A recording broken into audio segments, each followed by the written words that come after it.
Canção Nova FM.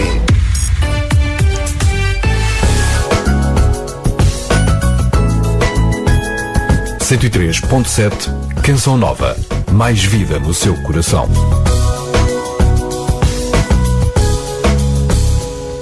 Amamos mais quando conhecemos melhor. A Rádio Canção Nova apresenta Canção Nova e você. Uma oportunidade para conhecer melhor a Canção Nova, a sua história, as suas metas e a sua missão.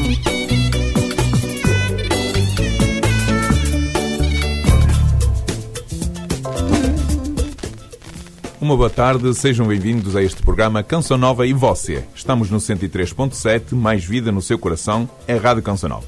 Eu sou o Joaquim Dias e hoje não vou estar aqui sozinho. Hoje vou ter aqui um convidado da nossa diocese que vai trazer para nós vamos colocar-lhe algumas questões, melhor dizendo, e também vai falar um bocadinho sobre a peregrinação diocesana que será realizada no dia 22 de março. Então, nesta próxima hora, teremos algumas partilhas sobre também a mensagem do Sr. Bispo para a Quaresma, desta indiferença que ele fala, não é? Também vamos falar um bocadinho sobre a experiência do Padre Jorge Guarda, que estará aqui connosco durante esta próxima hora, sobre a experiência que tem como casais, também falar do trabalho que tem com os casais e família. Muitas vezes, hoje encontra-se muitas famílias deformadas. Tudo isto na próxima hora para nós partilharmos com vocês, para que seja de bom proveito e que sirva para nós nos enriquecermos uns com os outros. Vamos ouvir a primeira música e voltamos já, assim, para falar depois com o Padre Jorge Guarda.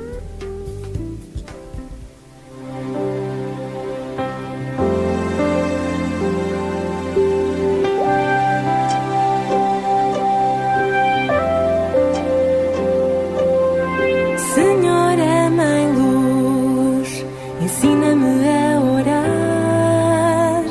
O teu filho me conduz e me ensina o bem praticar. Mulher, abraço o teu espaço, é um hino de louvor. Mulher, abraço o teu espaço, ergue um hino de amor no mundo. É por ti que a voz chama, é em ti que o amor ama. Desta semente que germina em todos nós, que é Jesus, Mãe do céu, Mãe do mar, Mãe de luz. Mãe do céu, Mãe de mar, Mãe de luz.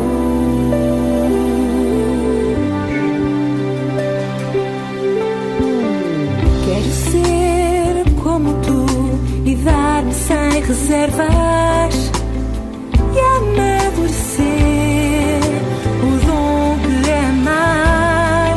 Mulher, abraço o teu regaço, refugia-me da dor. Mulher Maria, o que seria sem teu filho Salvador do mundo?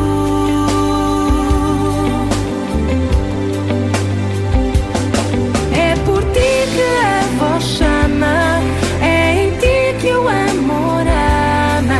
Desta semente que germina em todos nós, que é Jesus, Mãe do céu, Mãe do mar, Mãe de luz. Mãe do céu, Mãe de mar, Mãe de luz.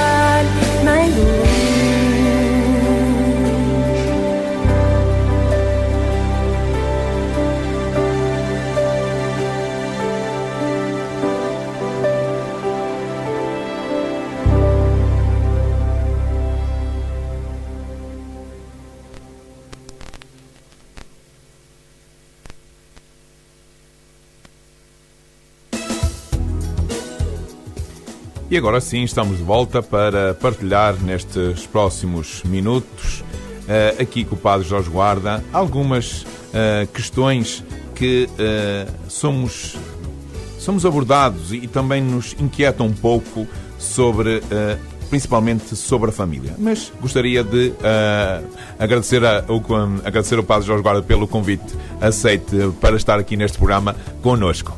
Obrigado, Joaquim. Uma saudação amiga, fraterna a todos aqueles que nos ouvem através da Rádio Canção Nova. Que a paz e a bênção de Cristo esteja com cada um e enche o seu coração de alegria, de paz, de bem-estar. Padre, o Sr. Bispo fez aquela mensagem para a Quaresma, não é? E falando um bocadinho da globalização da indiferença. Padre, hoje há uma tendência para a indiferença. Esse tema é proposto pelo Papa, portanto o nosso Bispo, digamos assim, dá-lhe seguimento, apreendeu e propô-lo também à Diocese, sem dúvida, quer dizer, numa sociedade ou num mundo onde as pessoas vivem muito centradas em si próprias, naquilo que é seu, nos seus, é fácil que os outros passem, se tornem indiferentes. Isto é, acontece lá com eles, mas isso é com eles. É certo que às vezes há determinado tipo de acontecimentos que suscitam uma emoção muito grande e uma onda de solidariedade. Isso é bom que aconteça, mas muitas vezes é uma onda superficial. Passada aquela onda já está tudo esquecido e é como se não tivesse acontecido nada. E muitas vezes há essa... Também, nos dias de hoje, há essa solidariedade por aqueles que estão longe e é mais difícil haver essa atenção e por isso não deixar passar indiferente quem passa ao lado. As pessoas hoje conhecem muito o que se passa longe, noutra parte do mundo, mas não sabem o que se passa com a pessoa que está ao lado, os casais, ou com as pessoas que estão em casa, nas famílias, ou com os vizinhos. E, portanto, há essa indiferença. Cada um vive centrado nas suas coisas e, portanto, é natural que haja muito esta indiferença. Isto na relação das pessoas umas às outras, mas também relativamente aos anseios mais profundos, digamos, a indiferença relativamente à sua exigência de vida espiritual, àquilo que é mais fundamental na própria vida, à vivência da fé, nomeadamente. E, portanto, as pessoas depois vivem muito na superficialidade das emoções, dos prazeres, daquilo que lhe agrada, isso assim, e deixam de ter consistência mais profunda em si próprio, digamos assim, esquecem, tornam-se indiferentes à sua alma, ao seu espírito, e depois sofrem naturalmente as consequências. Depois há ainda um outro tipo de indiferença, talvez ainda mais fundamental, que é a indiferença relativamente a Deus. Muitas vezes, mesmo aqueles que creem, vivem como se Deus não existisse. Portanto, falta esta familiaridade com Deus, falta esta consciência e esta experiência também. Claro. Não se trata apenas de uma consciência, mas também de uma experiência de que Deus está connosco, de que Deus nos acompanha, de que Ele é fonte e sustento permanente da nossa vida. Quanto mais vivermos uma relação boa com Deus, tanto mais a nossa vida tem um fundamento sólido, tanto mais Ele se torna uma companhia que nos dá a mão, que nos dá a sabedoria, que nos dá a força para os múltiplos desafios que a nossa vida nos traz. Portanto, é este risco que vivemos hoje no nosso mundo, e foi exatamente para isso que o Papa e o nosso Bispo nos quiseram chamar a atenção, para que não haja de facto esta indiferença, mas que percebamos que todos temos que estar uns com os outros, e aqui a palavra hoje muito em voga, solidariedade, que tenha uma dimensão substancial e não apenas superficial de uma onda de emoção. Claro, e o Padre falava aqui uma coisa importante sobre às vezes aqueles que acreditam, mas vivem quase com uma indiferença a Deus. E engraçado que o Sr. Bispo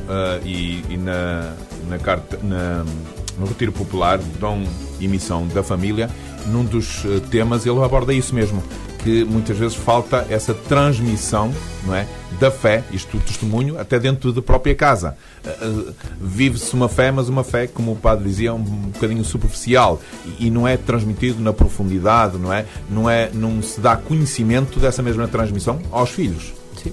Muitas vezes o problema é porque se vive uma fé apenas de hábito, uma fé reduzida a determinadas práticas que se fazem em certas épocas. Aqueles que têm uma vivência dominical com a ida à celebração dominical, mas falta uma fé que envolva a existência toda da pessoa e que seja como que pôr em movimento a existência da pessoa, quase como se fosse uma carga de energia que afeta todo o nosso ser e que está dentro de nós e que irradia para os outros. Ou então como se fosse, para usar uma outra imagem também bastante presente na fé da Igreja, como se fosse, falta essa dimensão, como se fosse um perfume que um óleo perfumado que está em nós, que nos ungiu e que depois toda a gente nota ao lado. Portanto, falta esta fé contagiante.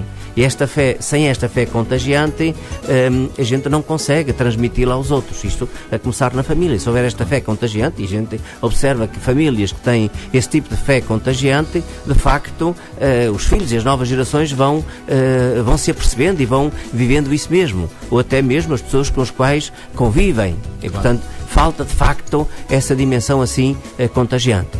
Padre, e por falar nisso, pela experiência que o senhor tem, não é? O que é que nós podemos fazer para despertar nesta sociedade para que não caia naquilo que estávamos aqui a falar? Às vezes há muito ativismo, vivemos um individualismo, tudo é relativo, tudo é igual, Deus e qualquer objeto, qualquer coisa ou qualquer ideologia serve para seguir. O que é, pela experiência que tem, às vezes enquanto com as famílias, o que é que nos poderá ajudar para nós despertarmos, para nós às vezes não cairmos nestas armadilhas, se posso dizer assim? A propósito da indiferença, ontem contaram-me uma iniciativa num determinado serviço em que alguém se apercebeu que uma pessoa estava em situação desesperada mesmo. Portanto, uma colega de serviço, a outra estava em situação desesperada. E essa pessoa procurou consolar, encorajar, isso assim, mas percebeu que era preciso mais. Então foi falando em todo o contexto do serviço com as outras colegas dela, e então a certa altura conseguiu reunir um conjunto de apoios, e depois fizeram uma festa com essa pessoa que estava e encheram-lhe de facto o coração e também lhe deram víveres e outros meios de apoio que a pessoa estava a ter, procurando ter muita sensibilidade de não fazer passar que a outra como um coitadinho ou como alguém assim em situação. Portanto, respeitando muito a dignidade da outra pessoa e fazendo com que a outra aceitasse, diria, de uma forma muito natural, aquela ajuda numa situação em que ele estava. Portanto, este é um exemplo, com este tipo de sensibilidade, com este tipo de atenção e ao mesmo tempo conseguir envolver os outros, isso combate a indiferença, que é de facto o prestar atenção e socorrer efetivamente as pessoas nas melhores condições para o fazer. Isto em relação à indiferença em relação ao próximo. Depois há a indiferença relativamente ao nível espiritual. Creio que uma das coisas, não bastam palavras, não basta que a gente atire palavras ao vento, que se fala demais neste mundo. Torna-se necessário possibilitar às pessoas que façam determinado tipo de experiências em que sejam tocadas, sejam abraçadas pelo amor de Deus e que possam experimentar como realmente Deus se torna presente. Eu recordo-me que das coisas que tive muito, que tenho tido esta preocupação, e vejo que isso toca bastante as pessoas, ou nas atividades de pastoral vocacional, ou em retiros, como ainda agora fiz a propósito do retiro popular, esta preocupação de proporcionar, usar uma linguagem existencial, uma linguagem de testemunho, e proporcionar também que as pessoas possam experimentar, às vezes com gestos muito simples, com símbolos, com coisa de tal maneira que também a graça de Deus de alguma forma como que entra pela pele, passa um bocadinho o exagero da expressão. Portanto, há toda esta necessidade assim de ir sensibilizando as pessoas para não ficarem indiferentes. Depois há um outro tipo de situação que é a ajuda também pessoa a pessoa. Recordo-me também uma experiência minha de alguém que me falou de uma outra pessoa que estava a passar momentos de dificuldade, e depois eu fui à casa da pessoa, fiz uma bênção lá para a família, porque se tratava da família, e depois, já passado um ano ou quase um ano, essa pessoa telefonou-me porque estava numa situação que precisava de ajuda pessoal, e eu então recebi, quer dizer, o facto de ter havido alguém que serviu de mediação para eu me aproximar daquela, ou melhor, para ir ao encontro daquela pessoa, e que falou a outra pessoa de mim, isso possibilitou esta ajuda.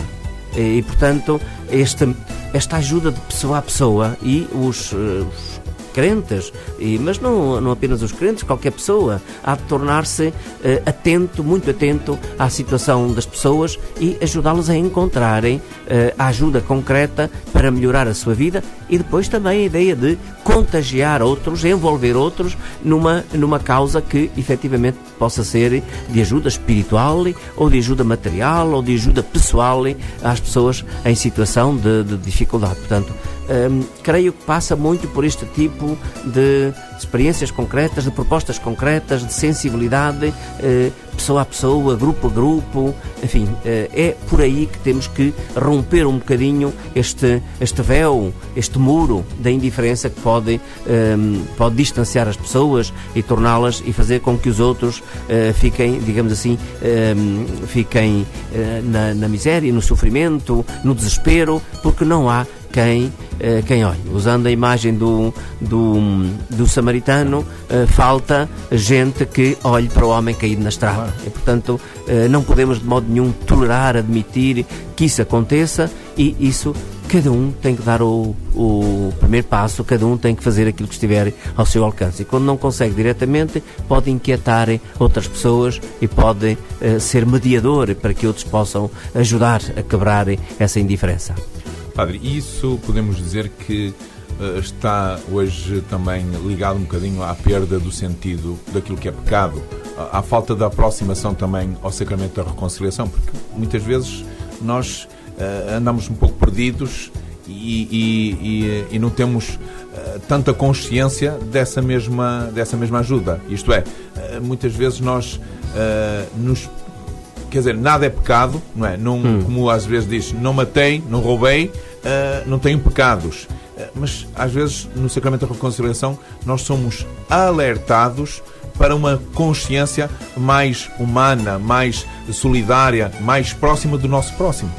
Bem, é evidente que há muita insensibilidade de cada pessoa relativamente ao pecado. É fácil apontar os pecados dos outros. Basta pensar ao nível da política, aquilo que se faz. Mas quem diz ao nível da política, toda a gente acha que vivemos num país de corruptos, etc, mas sempre os outros, porque eu não fiz, eu sou uma pessoa reta, etc. Cada um se julga o mais impoluto das pessoas, a mais impoluta das pessoas. E, portanto, há esta insensibilidade. Vê-se facilmente o argueiro no olho do irmão e não se consegue ver a trave que está no próprio, conforme usando a linguagem de Jesus no Evangelho. E onde é que está o problema? É que há hoje um grande déficit de sentido de responsabilidade.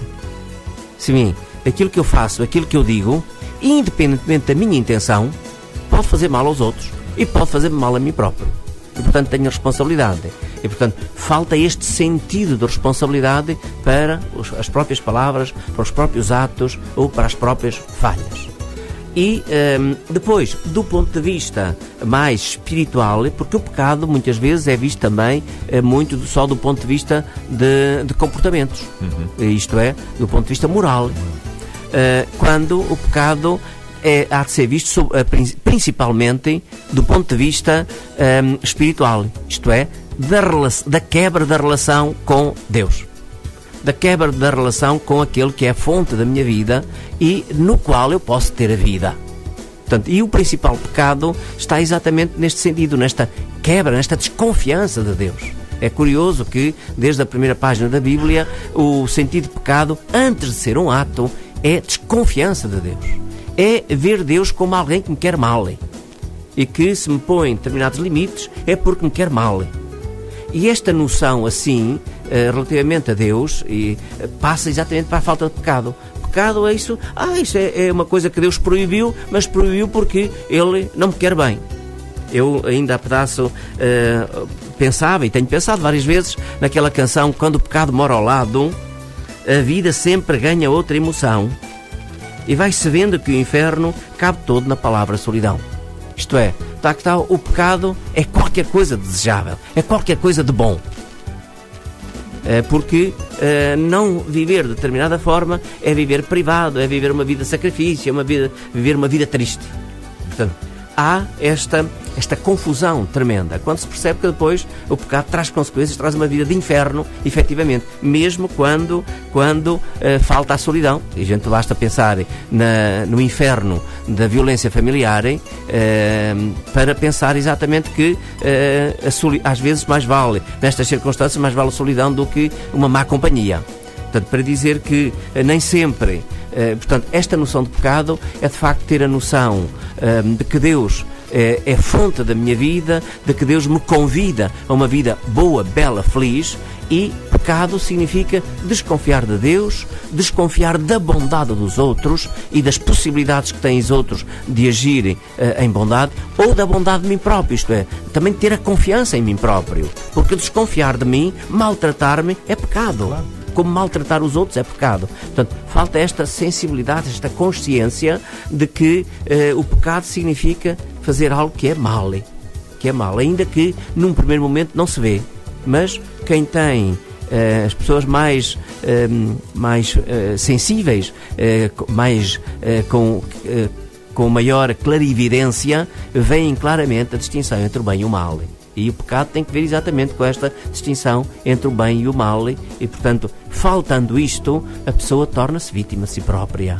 E portanto, torna-se a consequência dos seus atos, das suas palavras, da sua negligência, e portanto, era preciso perceber bem esta questão do pecado na sua vertente mais espiritual, e depois daí é que parte sem dúvida para a vertente também moral, e do sentido da dignidade que há em mim, do sentido da dignidade que há nos outros, e no sentido da vocação que eu tenho para Deus. Dele venho e para Ele vou. Portanto, aquilo que Deus quer de nós, com o tipo de proposta que nos faz, é uma vida boa, bela e feliz. Portanto, o contrário disso, tudo aquilo que entrave esse projeto de Deus para mim, é que é dentro desses entraves que vem depois a realidade do pecado. E reconhecer o pecado é saudável. Como na saúde física, a reconhecerem os sintomas de uma doença pode-me permitir a tempo tratar-me. Claro. Nas relações com os outros a mesma coisa. Portanto, perceberem os sintomas, perceberem aquilo que realmente eu fiz de mal, ou pelo menos que se fui negligente, é saudável espiritualmente, é saudável também na relação com os outros e, portanto, num caminho existencial de vida. Padre, foi maravilhoso este primeiro bloco. Nós já estamos a chegar à nossa música, não é? Vamos ter uma música e depois vamos continuar, ainda temos algumas coisas aqui para partilhar e ajudar a todos, não é? Para esta família que muitas vezes, vive de uma forma um pouco deformada, e que somos alertados através do Papa Francisco, mas também com o nosso Bispo diocesano, para tomar uma consciência mais profunda sobre esta célula fundamental da sociedade. Vamos para uma música e voltamos já.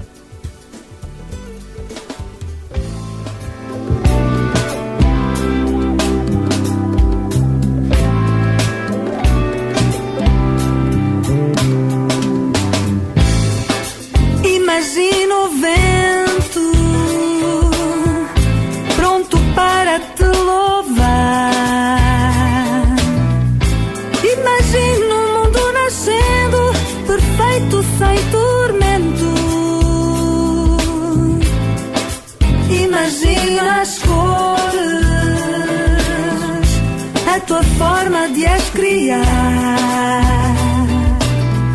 Nem imagino quanto amor nas tuas mãos de ofertar. Te devo tudo, te devo tudo, te devo tudo, te devo tudo.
E depois desta música voltamos para falar novamente com o Padre Jorge Guarda. Estamos a partilhar aqui sobre a indiferença, partilhamos também sobre se perdeu o sentido do pecado, esta sociedade que muitas vezes cai no ativismo, no individualismo. E agora vamos falar um bocadinho sobre esta família. E o padre que trabalha com casais poderá nos ajudar nesta afirmação que está também na mensagem para a Quaresma do Sr. Bispo. Padre, o senhor que trabalha com casais, às vezes, como diz ali o Sr. Bispo, a família pode se tornar numa residencial, isto é, uma família deformada. Bem, a família residencial é mais a casa de família. Exato. No sentido de que as pessoas vão e vêm, como vêm dormir, vêm procurarem a roupa lavada, etc, etc. E pode acontecer com o pai, pode ser com a mãe, pode acontecer com os filhos. E, portanto, em que o sentido de família, dos vínculos que unem, da cumplicidade uns com os outros, e, portanto, que a família é mais do que prestarem serviços uns aos outros. É sentirem-se ligados uns aos outros e é um projeto comum que envolve a todos e, portanto, implica que todos se sintam responsáveis uns pelos outros e por esse projeto de família. E, portanto, tem que haver uma certa prioridade na vida de família. Sem dúvida que os membros da família não podem estar só em casa. A vida da família também não se faz só em casa, mas também não se faz só na rua. Portanto, tem que haver um equilíbrio muito grande das pessoas estarem presentes umas às outras na vida de família. E, portanto, porque se não acontecer isso, a família corre o risco facilmente de se desagregar. E isso implica, portanto, cada um ter o sentido de responsabilidade, que o amor para com os outros na família é um amor que tem que se fazer presente, é um amor que tem que prestar atenção uns aos outros, para exatamente para envolver a todos nesse projeto de família de múltiplas formas. E o risco está exatamente, o risco da desagregação está quando efetivamente a família está demasiado fora de casa, ou os membros da família, e não contam uns com os outros, ou não contam aquilo que se passa a si próprio. Portanto, a vida de família é feita de afeto, ou ainda mais do que afeto, de amores. Naturalmente que o amor inclui também o afeto, e o afeto tem que pressupor o amor. Depois, presença, serviço mútuo uns aos outros, contarem uns aos outros aquilo que se passa, por onde vão, onde estão, aquilo que viveram, os problemas que têm, as dificuldades. Portanto, é serem cúmplices uns dos outros, e é desse modo que a família se pode manter e se pode construir. Sem isso, a família desfaz-se. Claro, e às vezes mesmo dentro da própria casa, o que acontece, estão em casa, só que um está cada um no seu lugar, isto é, um no quarto, outro na sala, outro noutra área qualquer, estão só presença física dentro da própria casa, mas sem comunhão. E muitas vezes isso acontece, e a única comunhão que às vezes existe é só para ou o jantar, que neste momento a família praticamente só ao jantar é que se encontra o jantar, mas é um jantar que às vezes nem todos estão à mesma mesa, isto é, cada um janta a horários diferentes. Sim, não, por isso é que na vida da família é muito importante conjugar os momentos pessoais com os momentos comuns. E mesmo dentro de casa, sem dúvida que há momentos de intimidade, de trabalho pessoal, de ocupação pessoal, têm que ser valorizados, têm que ser estimulados, têm que ser respeitados.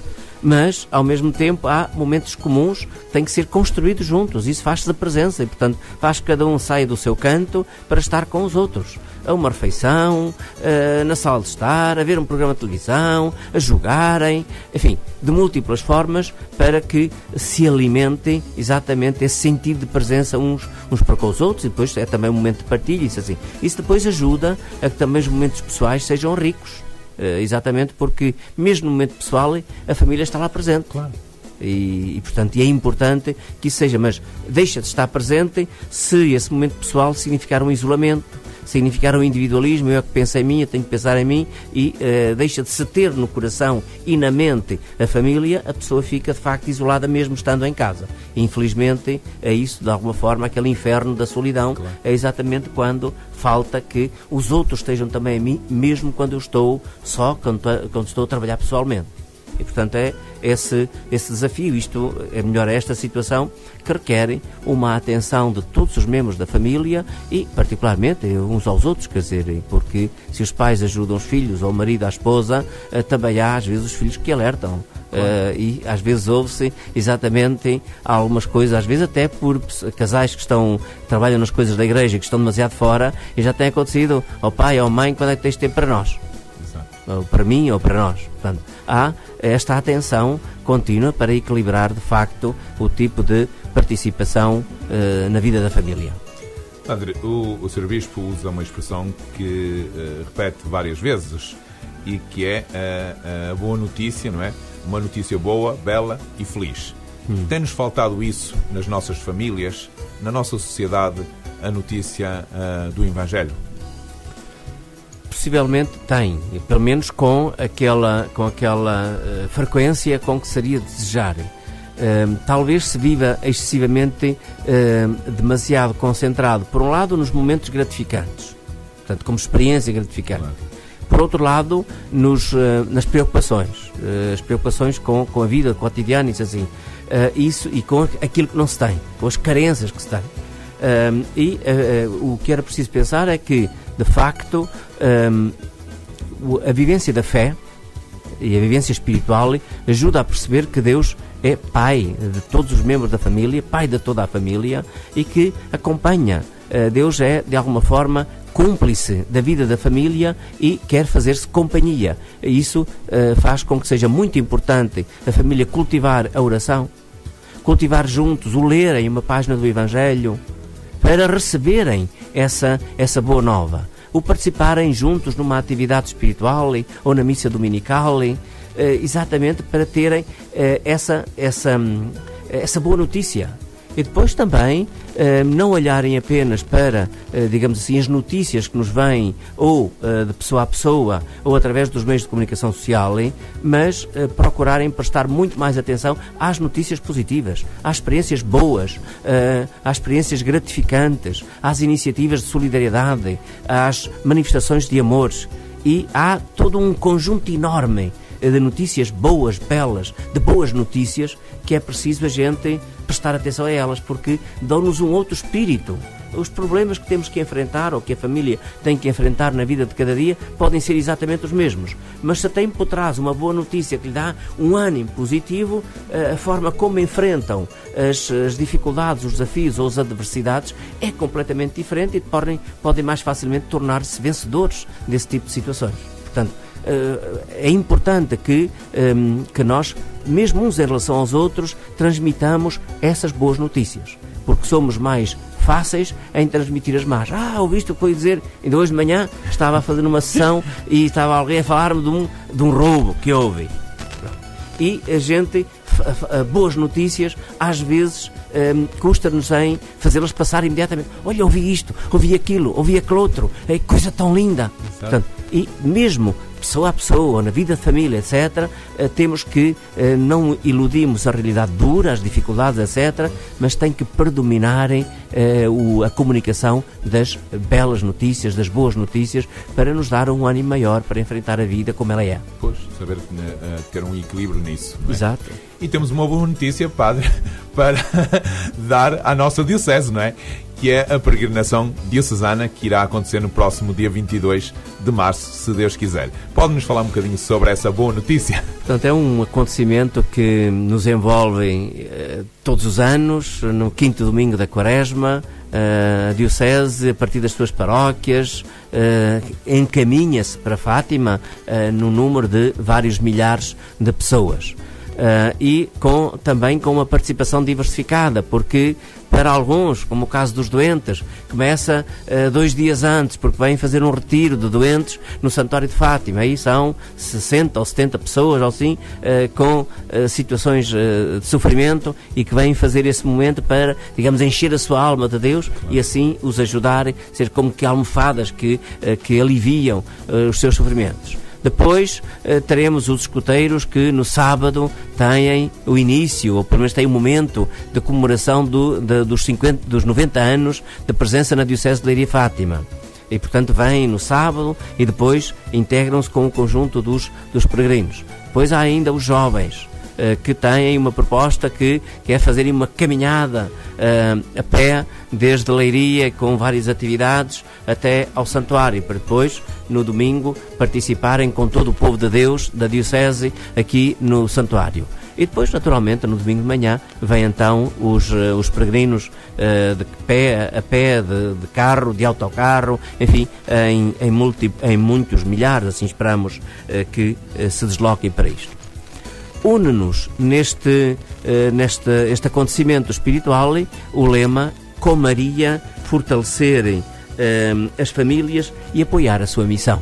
Portanto, que é uma fórmula para retomar o tema que nos anima ao longo deste ano, a família, dom e missão. Depois, quanto ao programa, não sei se adiante já ou sim, se... Sim. Portanto, quanto ao programa, no essencial para o conjunto dos peregrinos, tem às 9h15, de 4 lugares diferentes de Fátima, há uma caminhada sobre a família para a Capelinha das Aparições. Depois, às 10 horas, o Rosário, às 11 a celebração da Eucaristia, o almoço nos parques para vigararias ou grupos de vigararias, exatamente para haver também um momento de confraternização humana, das pessoas se encontrarem, também é importante. Maria aproxima as pessoas e quer também que experimentem, que sejam irmãs. E depois, a partir das 3 horas, das 3 até às 4, mais ou menos, há uma outra atividade que é 4 propostas diferentes para que os peregrinos possam escolher uma delas. Há um filme, Fátima e os Papas. Depois há a visita à exposição do santuário neste Vale de Lágrimas. Há uma conferência pelo padre Rui Alberto Salesiano sob o título Família, Escola de Afetos para a Vida, e posso já garantir que ele fala de uma forma muito viva, porque já o ouvi em Oranha há pouco tempo. E depois haverá uma encenação sobre a família pelos alunos e professores do Colégio de São Miguel, e esperamos também de um outro colégio de Leiria, que participam também nessa encenação, que já nos tem habituado a coisas belas, para nos alegrar e nos ajudar a viver bem esse momento de peregrinação. A terminarem, haverá a saudação final e a consagração a Nossa Senhora. Será enviado também um missionário da Diocese que irá para Angola, um leigo, que vai durante algum tempo para Angola, e, portanto, digamos assim, ao mesmo tempo que dizemos adeus a Nossa Senhora até à próxima, também vamos dizer um adeus a esse missionário, porque vai para essa experiência de missão em Angola com o grupo Ondroieto. Portanto, é este o programa da Diocese. Haverá um guião que os peregrinos depois terão, com vários subsídios para ajudar a viver melhor esta experiência espiritual. E é um rico programa, e daqui lanço o desafio a todos os diocesanos para se envolver nesse dia 22, de uma maneira ou de outra, naquilo que melhor for para a sua caminhada, e poder estar aqui no Santuário de Fátima, e fazemos de facto essa festa com o nosso Bispo e com todos os diocesanos, honrando Nossa Senhora e louvando o seu Filho, Nosso Senhor Jesus Cristo. Estamos a chegar ao fim do nosso... Estamos a chegar ao nosso intervalo e voltamos para conversar novamente com o Padre Jorge Guarda.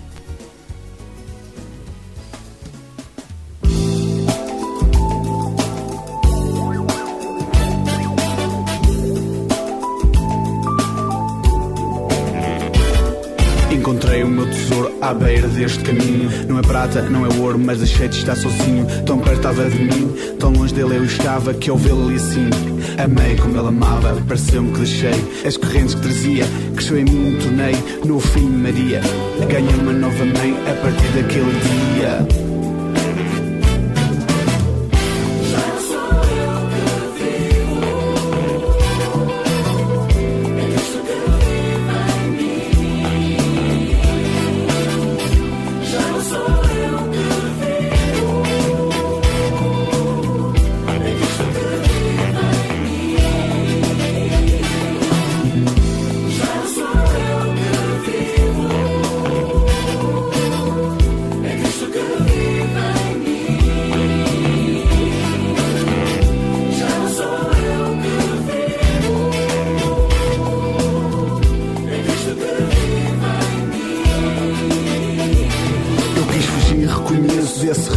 Senhor. Sentia que não mereço em mim tão grande amor. Quero que Jesus habite dentro do meu coração. Quero que em mim ressuscite, seja a minha salvação.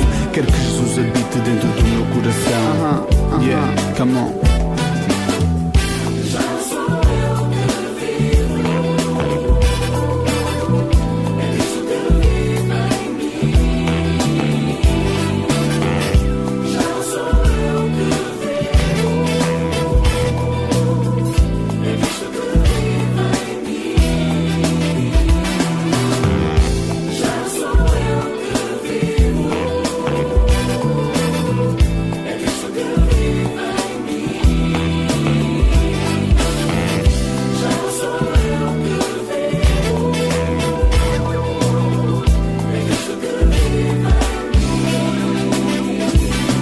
Para mim viver é Cristo.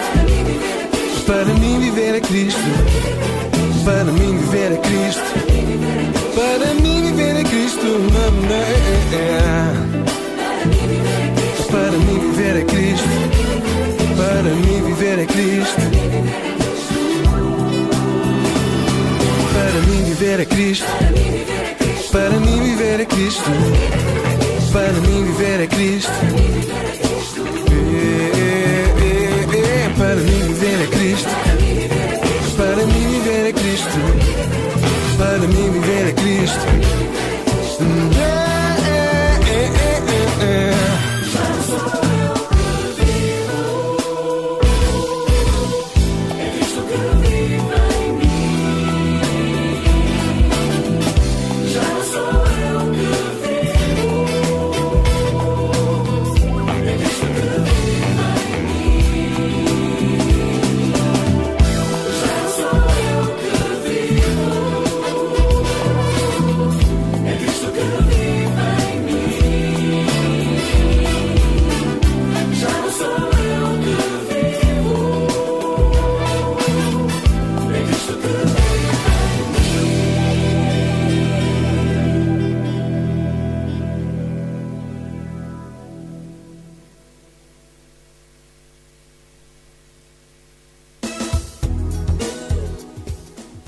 E estávamos a falar das boas notícias, não é? E como o nosso bispo muitas vezes repete, não é? A boa notícia, bela e feliz.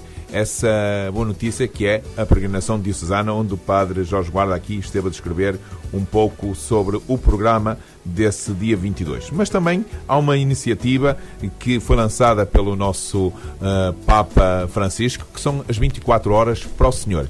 Como é que estamos nesses preparativos, não é? Ou que algumas coisas de iniciativa já temos e que podemos partilhar com os nossos ouvintes? Sim. É curioso que eu, quando vi essa notícia, a coisa passou-me assim um bocadinho despercebida, e só agora, esta semana, é que despertei mais para ela e claro, comecei a interessar-me mais. E fui ver que o Papa pretende essa iniciativa para chamar a atenção para a importância da oração na vida cristã e na vida da Igreja. E, portanto, no fundo, para que é? Para a gente se colocar diante de Deus, porque é Ele a fonte da vida da Igreja, a fonte da vida de cada um de nós. E por isso, essas 24 horas são exatamente para essa ocasião. E nós usamos demasiado a oração para pedir. Exato. E deveríamos cultivar bem mais a oração de adoração, que é estar diante de Deus e receber dele quase como quem está ao sol e recebe a energia que depois nos ajuda a viver melhor e nos dá mais saúde, se não for demais. Claro. Mas diante de Deus não há problema. Exato. Portanto, estar diante de Deus, a adoração é exatamente isso, e deixar-se envolver pelo seu amor, pela sua graça, pelas maravilhas que Ele tem para connosco, e também a meditação. Meditar, o olhar para a vida à luz de Deus, o procurar estar-se de facto assim diante do Senhor. Eu recordo uma experiência de há dias, cheguei ao fim do dia aborrecido e não sabia bem como é que havia de resolver aquele estado de ânimo em que eu estava. Foi rezar. Estive mais de meia hora a rezar, enfim, tranquilamente. Quando cheguei ao final estava em paz e tinha percebido como é que eu devia lidar com aquele problema que me tinha surgido. Portanto, a oração, a meditação, assim, este estar em silêncio diante de Deus, ajuda-nos. Quanto a esta iniciativa 24 horas para o Senhor, sei que já há algumas paróquias que têm em programa as 24 horas mesmo, Há uma outra que vão promover não tanto esses 24 horas em contínuo, mas algumas iniciativas durante as 24 horas. E agora estamos também com o jornal e quer já esta semana, quer na próxima semana, iremos tentar promover para que ganhe maior dimensão a adesão a esta iniciativa das 24 horas para o Senhor. E claro que os nossos ouvintes poderão também fazer, senão não vou pedir-lhes que fiquem 24 horas em oração, mas que podem viver essas 24 horas, digamos assim, em estado de oração. Não em situação, mas em estado de oração, no sentido daquela oração contínua, claro, a que somos convidados como cristãos.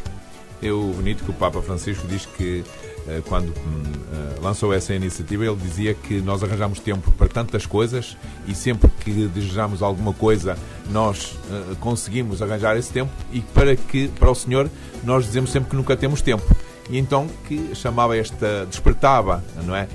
Este alerta para que as pessoas pudessem parar um bocadinho e dizer: não, eu posso dar estas 24 horas ao Senhor, não é? Ou um tempo neste dia ao Senhor, que não precisa ser 24 horas, como o Padre Jorge Guarda disse, não é? Porque também será quase muito difícil uma pessoa estar às 24 horas, claro, contínua nisso. Mas para as comunidades é possível, exatamente, porque podem organizar-se por grupos ou por pessoas, etc., e fazer um contínuo de múltiplas pessoas.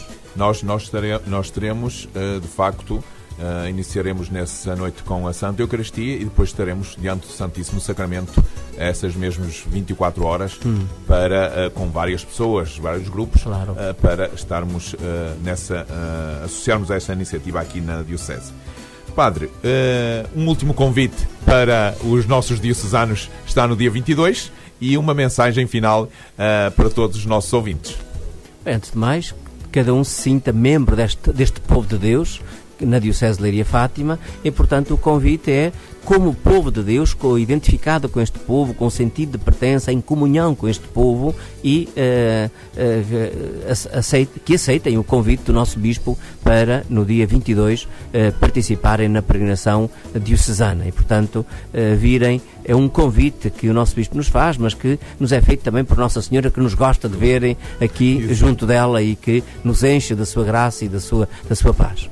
E a mensagem é que procuremos aproveitarem este tempo da Quaresma para entrar mais em nós próprios, como se fizéssemos. Eu dizia há dias que a Quaresma é um acertar do passo com Deus, acertar do passo, ou então uma revisão total da nossa vida, da relação com Deus, da relação uns com os outros, da relação em família, do quebrar aquela indiferença, e portanto cada um de nós faça aquilo que estiver ao seu alcance para ir neste sentido e depois chegarem ao final da Quaresma renovado, à Páscoa renovado, com nova vitalidade, com uma nova força espiritual para seu bem, para bem de todos aqueles com os quais convivem.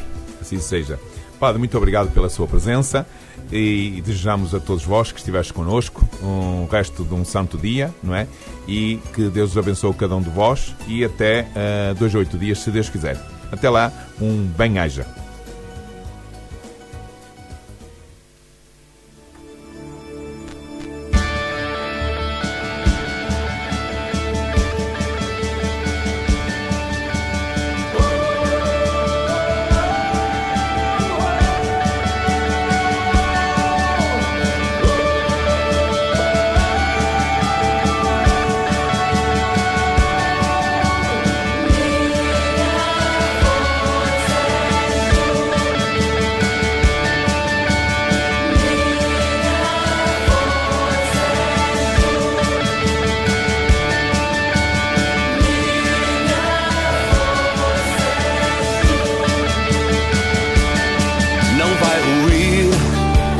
Casa que em ti ergo, podem entrar chuvas, dores, mágoas, ventos. És minha rocha que me abraça em ternura. Se os rios movem, os lagos sobem, os mares podem transbordar. Não tenho medo, és meu sustento.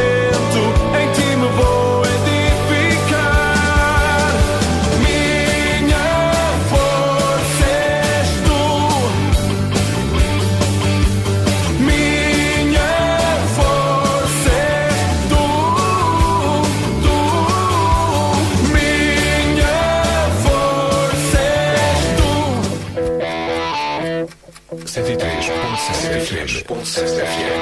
24 horas de evangelização.